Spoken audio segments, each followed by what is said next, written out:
So let's talk about high availability through stateful switchover. Okay, they call this stateful switchover. This is different. Okay, we were talking about high availability through primary and secondary. This is different now.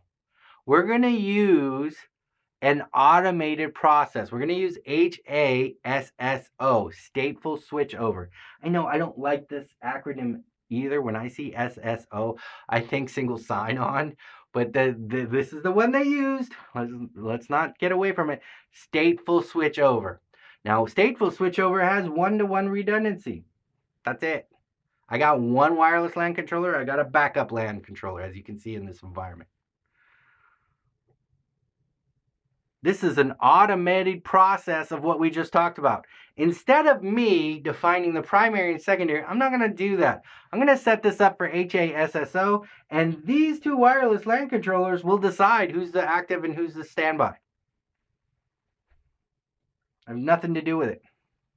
They're going to use one redundant port. You're going to identify the redundant port. All the communication for the redundant port is going to take place here. One of the ports on the wireless LAN controller will be dedicated for this management information. We'll talk more about that later. This is an automated process. Like I said, one's going to be the active, one's going to be the standby. They're going to choose. I don't enter it. So I don't know who's the active or standby in any case. Moreover, if there is a failure in my environment, this process switches up. This now becomes the active.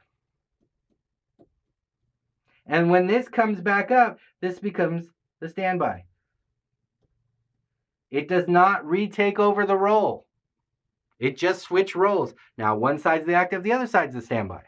This can be due to a reboot process. This can be due to a failure. This could be due to some type of controller setting that you do.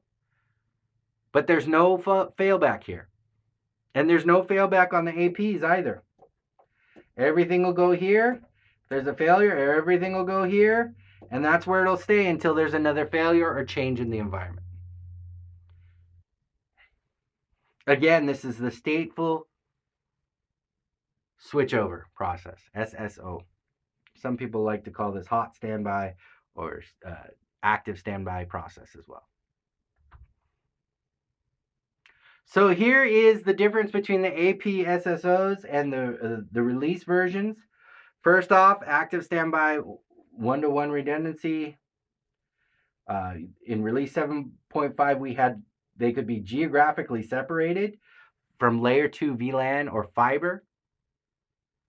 Both wireless LAN controllers share IP address and management interface in 7.3. 7.3, bulk incremental and configuration synchronization. In 7.3, the AP did not discover the state of active and wireless LAN controller fails. Remember, because we had what? The same IP address of the management interface. Supported on the 5500, the 7500, the 8500. Notice the 2500 is missing from that. The downtime was 5 to 1000 milliseconds. In case of a box failover, that was less than 3 seconds in case of network issues. 7.5 release of standard switchover. Stateful switchover, excuse me. Client database is synced to the standby. We were sharing information now.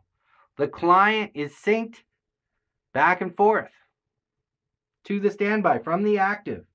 Client information is synced when it moves in the run state. Client reassociation is avoided on switchover.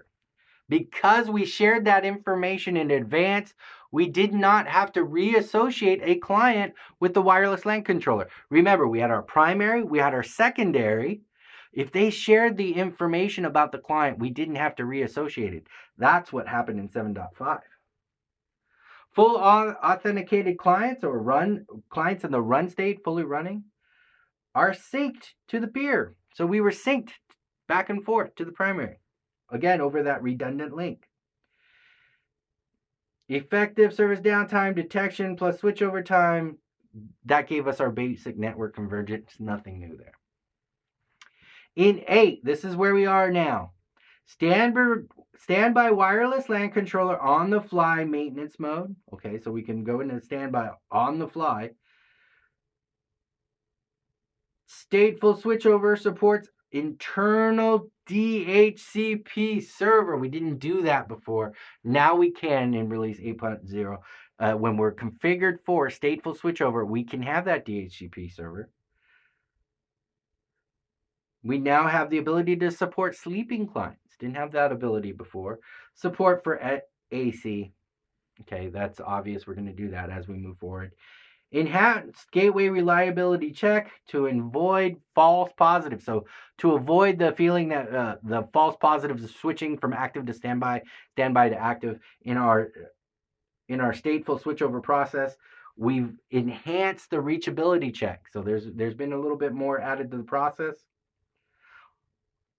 ICMP ping replaced with UDP messages. We now use a UDP message to go back and forth. We'll talk a little bit more about that later. And faster, high availability pair up between our standby and secondaries.